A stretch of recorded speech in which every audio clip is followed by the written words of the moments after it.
And we are live again. Welcome back, Rosemary. Welcome back to Everything is Attitude. We had a lot of views last week, so we're excited to have our second show. And hopefully, we'll get as many people watching and contributing as we did last week. We've had an amazing response, Al. I'm really quite surprised. Anyway, before we talk about that, I'm being very positive here. You can notice this. Okay, so welcome back, everyone, to Everything is Attitude, and lovely again to see you, Al. It seems as if you live in my house, even if it's on screen. We do seem to be seeing a lot of each other. You wake up in the morning and I pop on some screen somewhere, right? So as I say, we've had an awful lot of response, and we've had quite a few people wanting to join in and so on. We're still trying to figure this out. We haven't quite got the technology exactly sorted out. We want to be able to take people's questions, and we want people to be able to join online, but don't give up on us, because we're working on that. But in the meantime, here we are with this. And I have a situation. We've had a lot of people wanting to know, and in fact, I have two personal friends wanting to know the same thing, which is actually what do we do in a work situation? So, Al, I know that you've had this struggle, so I know that you'll be able to give us some input on that as well in a little bit. But what do you do in a work situation? The truth of the matter is not all of us can just please ourselves about going to work.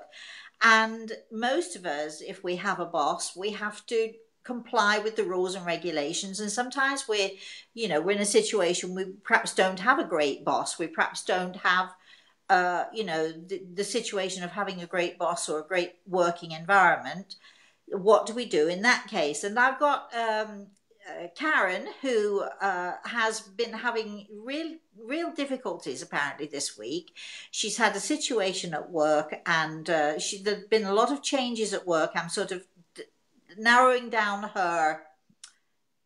her email. I'm going to read a little bit of it for you all, but I'm sort of so condensing it a bit. She's had a lot of trouble at work because first of all, they're having all sorts of reorganization. There's a new boss come into the company. In fact, I think the company that she works for has been taken over, something like that.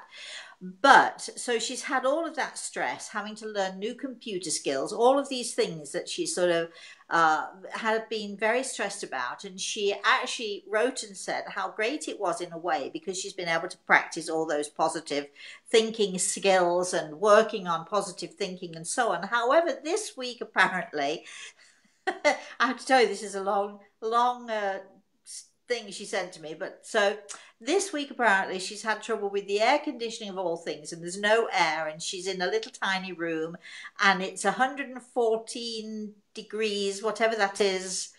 I think she's from Canada. So anyway, very, very hot, stifling, and nobody's prepared to do anything about it. And she's at her wit's end now, having struggled and really felt that she was maintaining a positivity. She's now at the point where she writes, and just let me read this little bit to you. I do feel sorry for her, actually. So she writes, okay. So let's see. All right. So she's sort of at her wit's end now, and really has struggled to maintain a positivity, but she's now saying, when do you sit back and stay positive? And when do you stop? When do you step in and say, no, hold on a moment, this is wrong? And she says she looks forward to listening. She can't join in the conversation live, but she's looking forward to listening in later. So I think, in a way, that people are perhaps understanding now. I'm going to throw it over to you in a second here, but I think people are understanding that when we're saying stay positive, what we're actually saying to people is, if you keep staying positive, then there won't be stress. You won't have, everything will be okay, and so on and so forth. And we're sort of giving the impression here, which maybe is our fault a little bit, but we're giving the impression here that, staying positive actually means not complaining, putting up with stuff, and just, keep on plowing on regardless of what other people do to us. And I think we should discuss that a little bit, because that's not what we're saying at all. I think staying positive can mean taking action.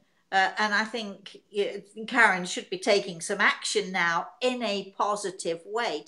Being positive doesn't mean laying back and putting up with all the stuff that's been piled on top of you. Staying positive actually can mean, I'm positively going to make a difference here. I'm positively going to talk to the boss tomorrow. Let's get this sorted out, but in a good way. I'm over to you. What do you think? Well, if we go back to last week where we said, we are going to do this versus I don't know if we can do this, right? And Yeah. it's the same kind of thing.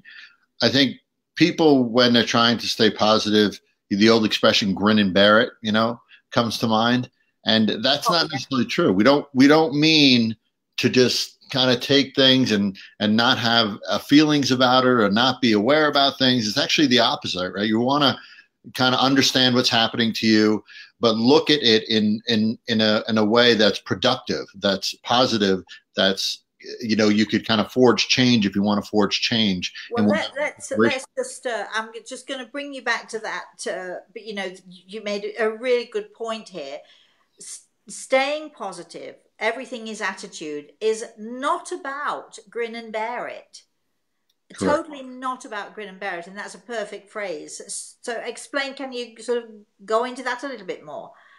So, I mean, when we talk about grin and bear it, it's you're kind of riding through whatever situation you are. You don't feel like necessarily you have control. You want to not get engaged, not interact, because you want to so-called stay positive and just kind of weather the storm, grin and bear it. But that is not part of having a positive attitude. In fact, that'll wear on you. That'll get you. And I think that may be where Karen is at this point.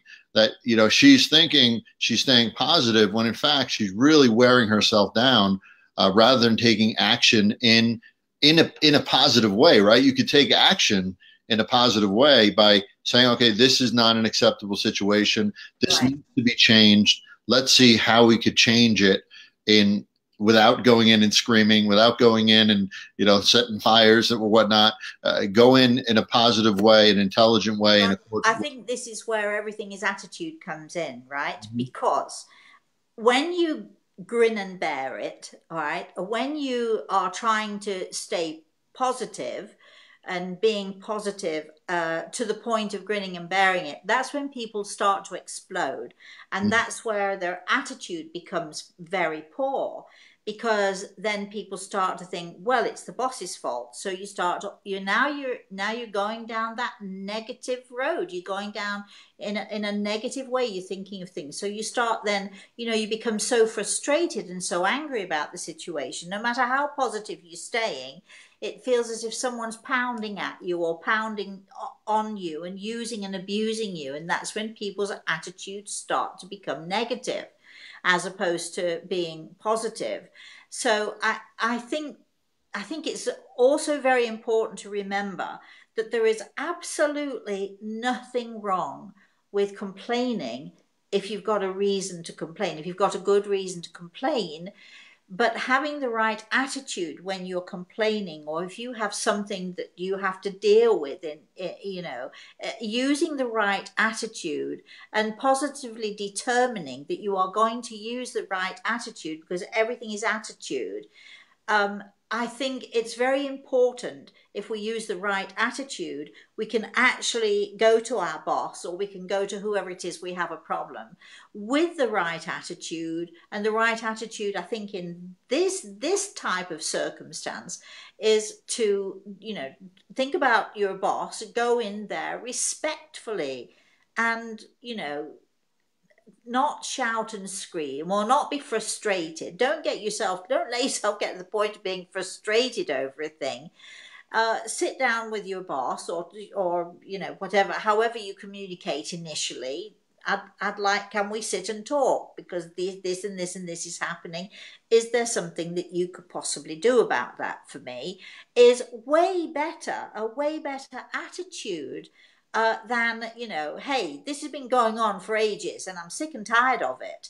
Because if you go in with an attitude which is more aggressive or frustrated, you're going to find that the people you're trying to get something from and the people that you're trying to deal with are going to be on that. You're immediately putting people on the defensive. You're not, you know, you're not allowing them to help you to solve the problem. But if you go in with an attitude, a positive attitude of, if they probably don't even realize that this is going on. So if I go in there and I talk to them and tell them about this and help them to see the you know, the situation that, or the stress that I'm working under, or the situation that I'm working under, and if I can help them to see that by being reasonable and then expecting them to be reasonable, you're going to get a much better attitude from your bosses, and they're going to, you know, if you talk to them respectfully, hopefully they're going to talk to you respectfully. If they don't, time to look for another job, I think.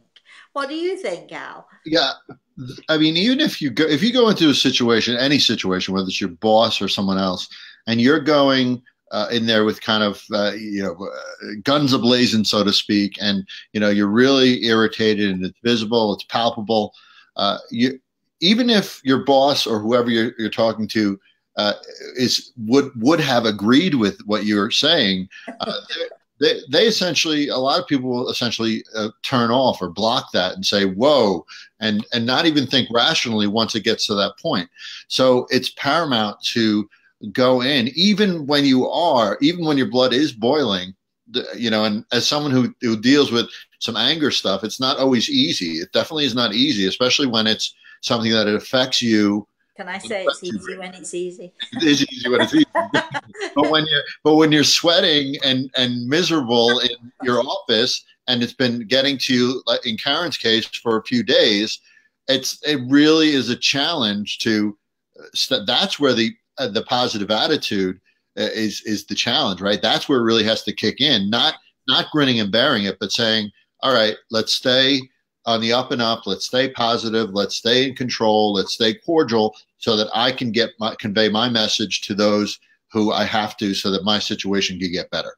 I think when you're in any situation at all that is a difficult one, and this is, I'll admit this is a hard thing to do. I'm going to admit it right now. It's a very hard thing to do. But I think if you can just step back, take a step back from yourself, from the situation, take a breath. I know it's hard, especially if you allow yourself to get to that point of tearing your hair out.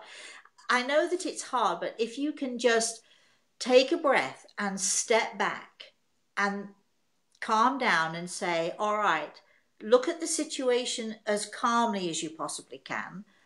If you have a friend who can help you to do this, that's great. If you've got someone to vent with, that's also great. Take a walk, something like that. Right? Whatever it is, you just step back and you take a breath, and then you think to yourself, all right, I'm in this situation, what is it that I can do about it?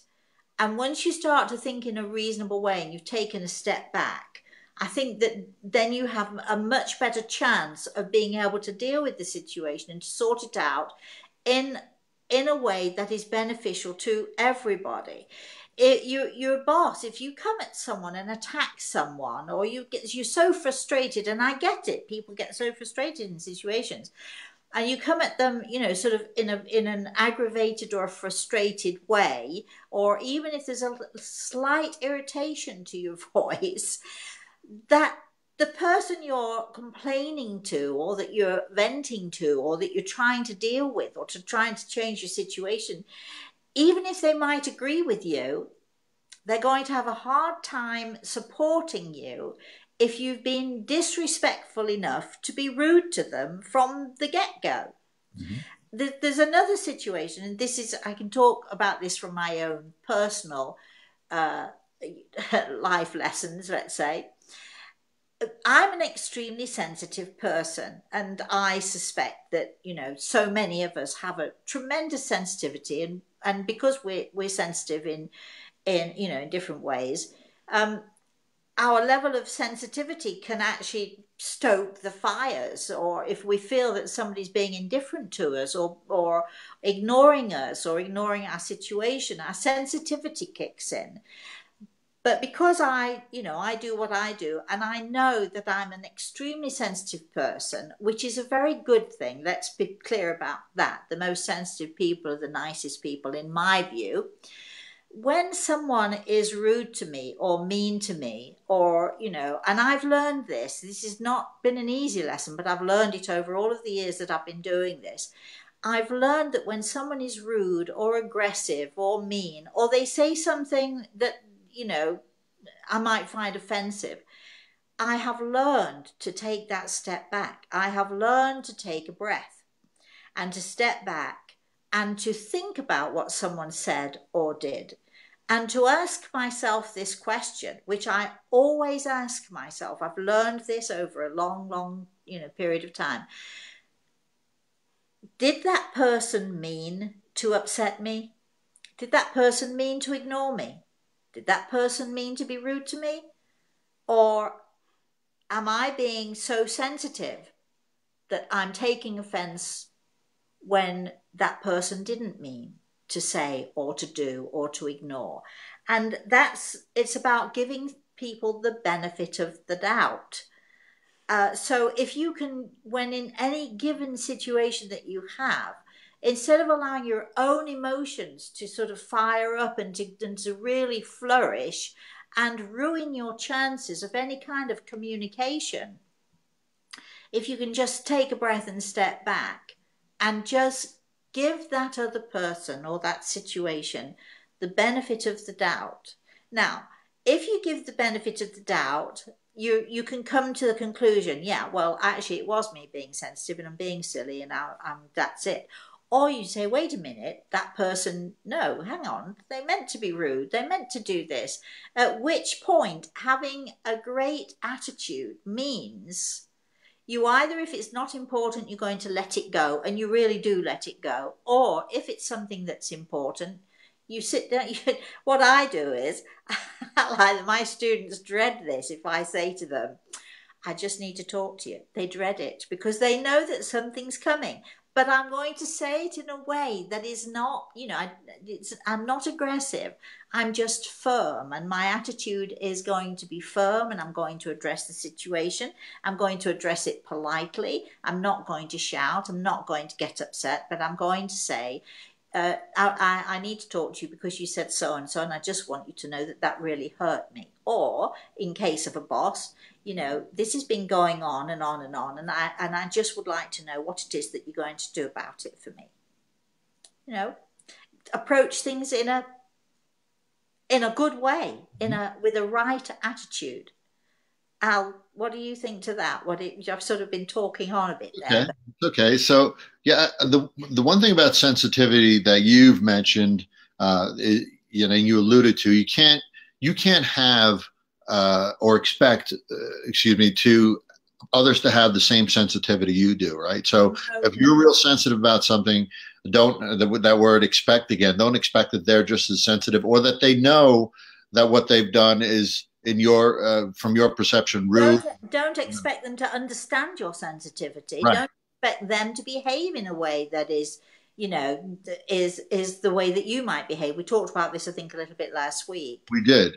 And also, if it is a situation where it's someone that either is short, or what you perceive as short or rude or whatnot, the same thing I would do is short. You mean short, not as in short or tall, don't you? No, short, like quick, responding, I guess, rudely, or what you perceive as rudely. Don't want to offend any short people out there. Yes, there are. We don't want to offend, right? We have to make sure we're sensitive to everybody. Exactly.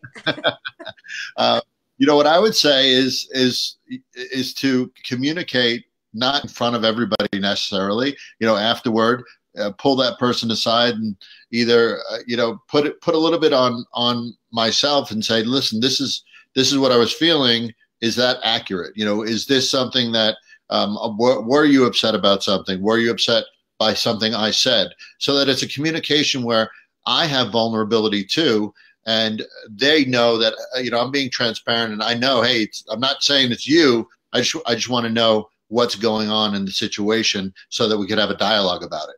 Yeah, and it's called communicating, isn't it? Exactly. It's all about communicating and communicating in a right way. Correct. I was watching YouTube yesterday. I don't know where this is coming from, but it's sort of maybe coming a bit out of the blue. But I was watching the Graham Norton show, and there's a man. He's British, guy named Stephen Fry, and he was saying how much he loved to text and how much he loved to messenger, and he's sort of really into all of these things. And he was explaining how he thought it was a really great thing, except about the downside. And the downside was that there are people out there who take the opportunity for all of this, media stuff, to be rude, to be unnecessarily aggressive, to be what have you. Well, we can't do anything about those people. I mean, he's right. I agreed with him thoroughly. We can't do anything about those people. But what we can do is we can do something about ourselves. And, the more we take a right attitude, a decent attitude, a respectful attitude, but a determined attitude, determined that we're going to do the right thing or be who we want to be or what have you, the more we encourage other people to do it, and the more we don't have to listen to all of those people who have a lousy attitude or rude or aggressive or mean for no reason whatsoever. And I think it's really important to, this is where the hope and expectation comes in. If you're dealing with other people, no matter who it is, don't expect them to behave the way you think they should. But please have expectations of yourself, of your own self. But, I have expectations. If I've got an issue, I go to Walmart and I buy something at the grocery store, what have you. I have expectation that the salespeople are going to be nice to me. And if they're not nice to me, I deal with it there and then. I don't go home and huff and puff. I have friends who come with me shopping and they think they roll their eyes and they, oh God, here she goes again. But I'm going to if I can deal with something in an instant and nip it in the bud, but in a nice way and a right way, that to me is having the best attitude that you possibly can, because, you're giving other people the benefit of the doubt. You're saying, I think you sound a little bit rude there, but I'm sure you didn't mean to be. Maybe you're having a bad day today. Usually, with the smile, usually gets me exactly what I want. And it usually makes other people feel brighter and happier as well. You mentioned to me once, Rosemary, about sort of dealing with situations at work and letting what was going on almost pass through you, right? So that it doesn't affect you, and how that's a really positive thing. And you're talking about the ghost, aren't you? Yeah, we'll call this person the ghost. Yeah. So can you explain a little bit as far as that goes? Like if you are in a situation, like what's something that people can do so that their blood doesn't start to boil immediately, or they are able to deal with it, later on by saying, hey, I really would like to meet to discuss this. What sort of tools can you do to kind of help people let it pass through them, not affect them either as much or at all? What are some things that you might suggest? Well, I've had the occasion to give this advice to a few people, and maybe even to you too, Alan. Maybe one fun. I'm thinking, we go back to the workplace because, thank you, Karen, for your input here, because we're talking about attitudes in the workplace. We're talking about attitude generally, but specifically attitude in the workplace. And because it's the workplace, and because, we're all stuck and we all have to work and we all have to do what we have to do, you can't expect to like everybody. But of course, in certain environments, there's always that one person we either don't like, we don't get on with, that person is aggressive or rude or even sometimes downright mean.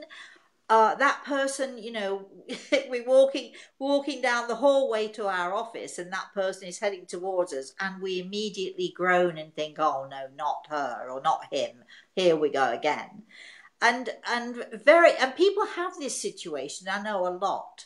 And there are certain jobs, there's certain places, there are certain environments where we can't do a lot about it. We can't get rid of that person. That person's always going to be there. And unless we want to leave our job, which we like, it's a good job and we like everybody else there, we want to stay there too, or the money's good or whatever. So here you have this person who you don't like and you don't get on with, and that person really rubs you up the wrong way for whatever reason. And it really doesn't matter what the reason is. And it doesn't matter whether they're right or you're right. Because I think if people start to get involved in, well, you know, she did this or he did that, and that's not right. All you're doing is complaining. You're never going to solve the issue and it's never going to go away. So in those circumstances, I do advise people to, you know, look, this person is not going to go away in the near future. You enjoy your job, so stop focusing on that person. Stop paying attention to the things that they do that you don't like, and treat that person as if they're a ghost in the room. Just let them pass through you. Let them go around you. They're a ghost in the room. And not that I believe in ghosts, but you know what I'm saying. You know, if you sort of can visualize, and this is, you know, a great way, one of the great tools that we can use. If you can visualize this person, you can do one of two things. You can visualize this person as, you know, completely unimportant ghost walking through the room, let them pass by, not affecting you at all. If you can visualize that. Or if that doesn't work, or you really feel that you can't do that, try and visualize this person who's really getting to you. Visualize them wrapped in gold. If they have a beautiful gold aura, visualize them standing in the light, because what you're doing there is you're applying your energy, good energy, and you're heaping it onto them, and you're hoping that it's going to affect them at some point. Whether or not it does, just do your best to wrap them in light and bright and good stuff.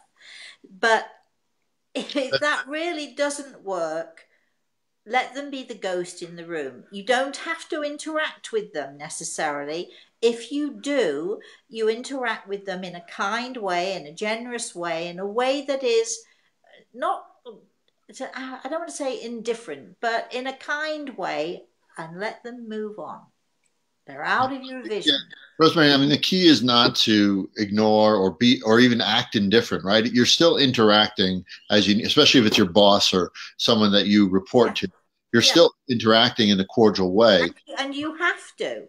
Right, because work is work is very different. You're kind of stuck in your situation if you want to stay there, and you're stuck with those around you.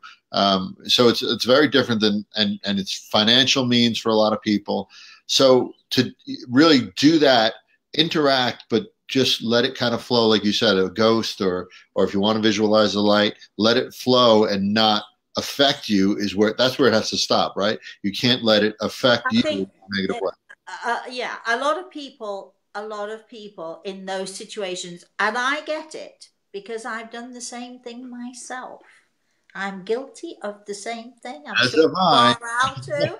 You sort of, you know, you have this interaction, and then you just find someone who you can vent to and complain to. So she did this, or he said that, and can you believe this? That just kind of stokes the fire too, right? That just kind of it really, what it does is it stokes your energy, your negative energy. Mm-hmm. So, you know, instead of so hard to do, this is not an easy thing.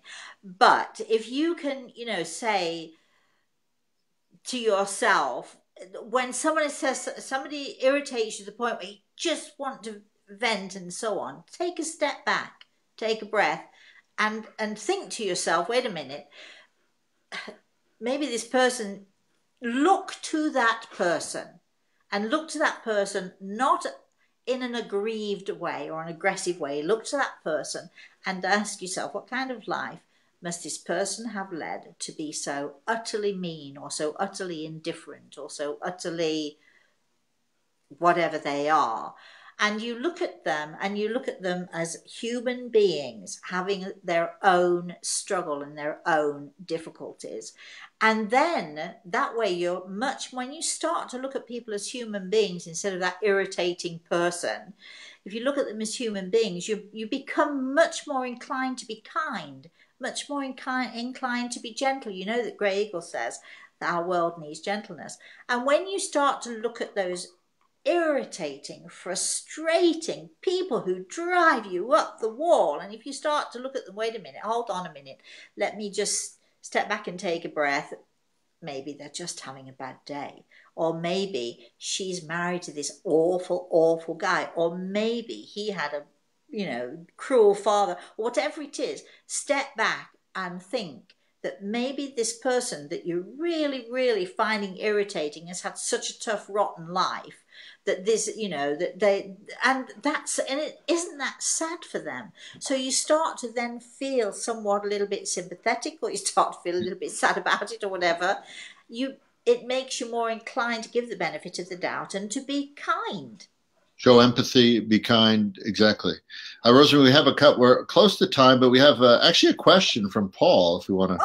Oh, go on. Yay. We have a few comments from Karen's brother, Rob, says hi. And hi. Mary says hello. Ronnie, love watching. Hi to everybody. Joanne, love the show. So Paul says, hello, Rosemary, Al. Hi. With positive thinking, do you believe that like attracts like, as described in lots of very popular books on the law of attraction? Without a doubt. That's a great question. Thank you, Paul. Without a doubt, if you have a negative energy, you're going to draw negative people to you. That's without question. If you have a positive energy, the same thing. You're going to draw people to you who are like-minded. In other words, who really likes to be with somebody who's miserable and negative all the time? I can remember many years ago my brother saying to me, it was a long time ago, and he was talking about my mother, and he said, every time I go to visit her, I go intending to stay, and I think I'm going to stay for an hour. He said, and if I last 5 minutes, that's all I can manage. Because the negativity and the moaning and the complaining and the, oh gosh, it was, awful. And he couldn't handle it. So he would say, hi, bye. He'd find himself saying, within a second, see you, bye. And I've had occasion to say that to people who are fighting and arguing all the time. Do you really think that your loved ones in the spirit world are going to come say hello to you if all they hear is arguing and fighting? Would you, Al, would you like to go visit someone, and all they're doing is fighting and arguing and having a negative energy? We avoid those people because we are positive.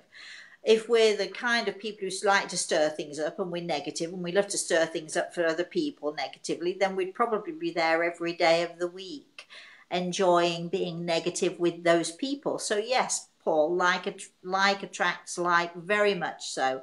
Energy attracts the same kind of energy, and I think it's certainly an important thing. And this is where everything is attitude really is important to, and it really comes into play, because I think it really shows us how we ought to be, how we need to be, and how much all of us as human beings struggle to be. Rosemary, if we use the example of before, confronting or going and talking to your boss, one situation you go in irritated, irate, tense, the negativity spirals and frustrated, yeah. Right. The negativity just builds and builds and builds versus because when you go in there to talk to this boss, that negative energy that you're portraying it just washes over that person. Right.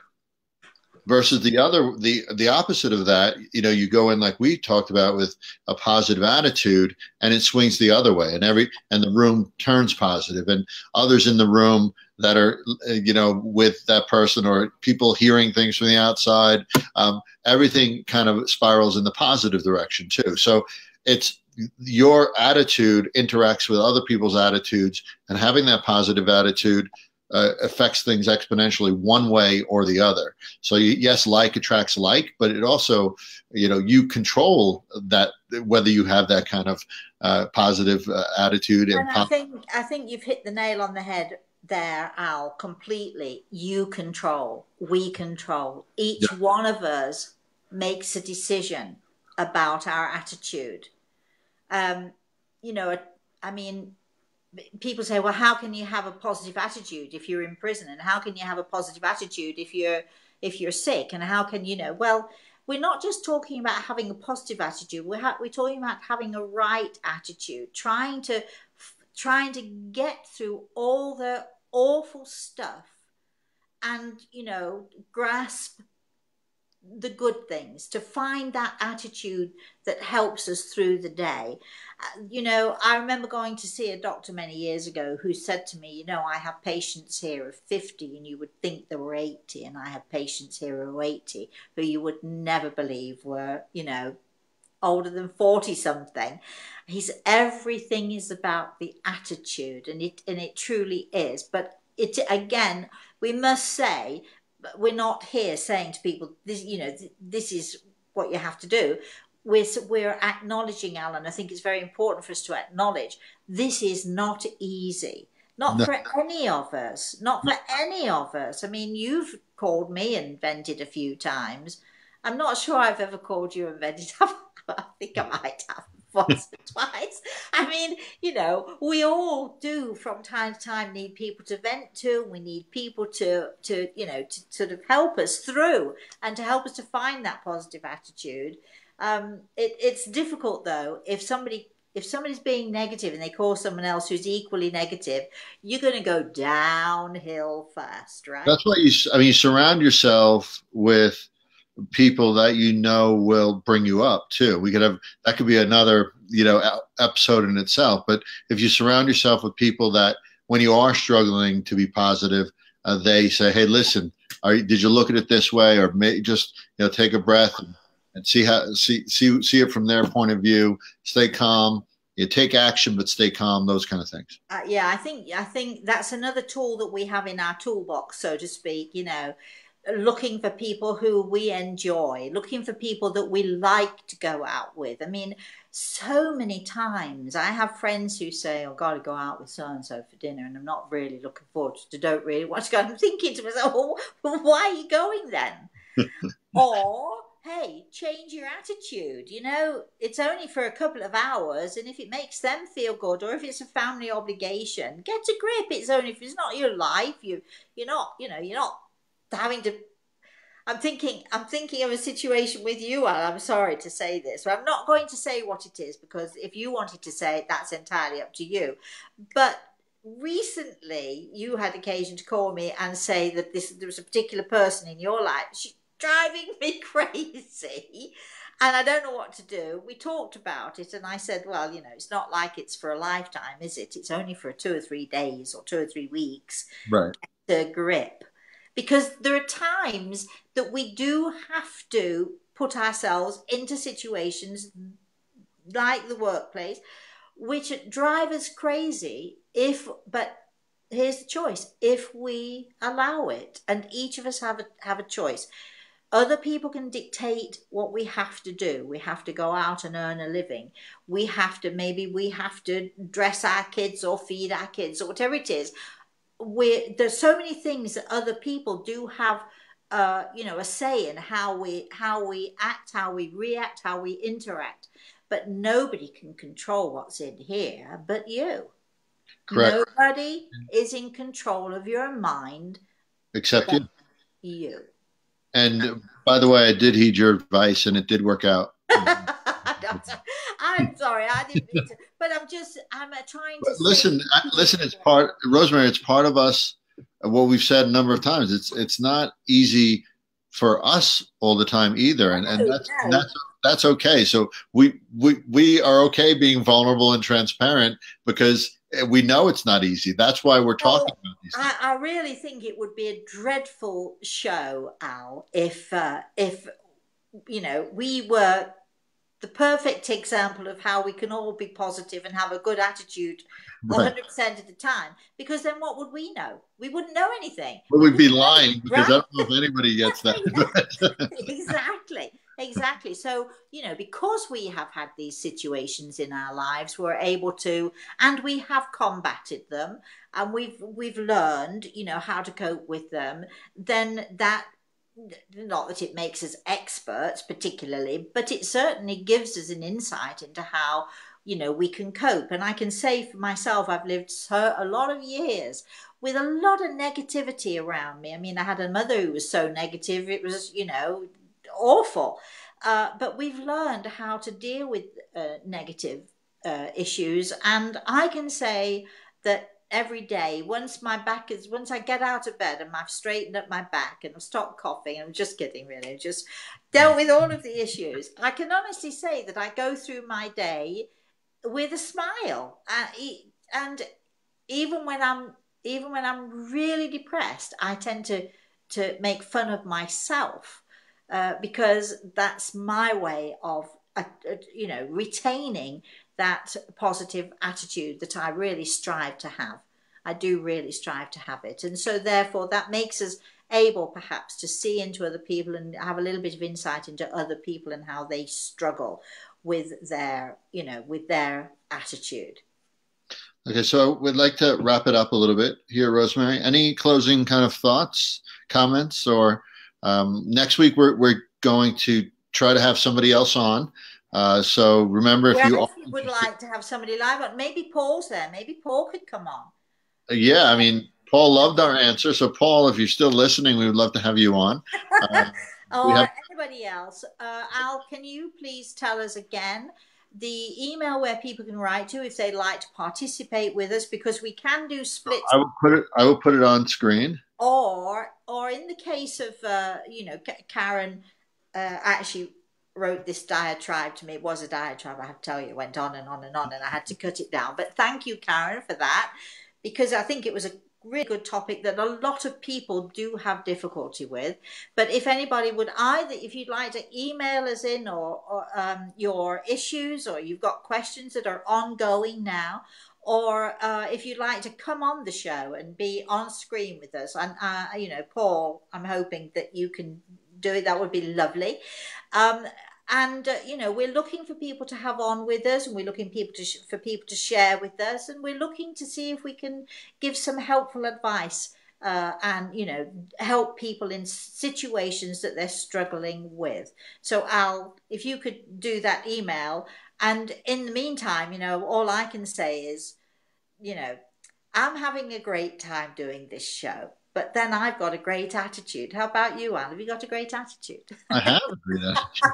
That's all that matters then, right? Yes.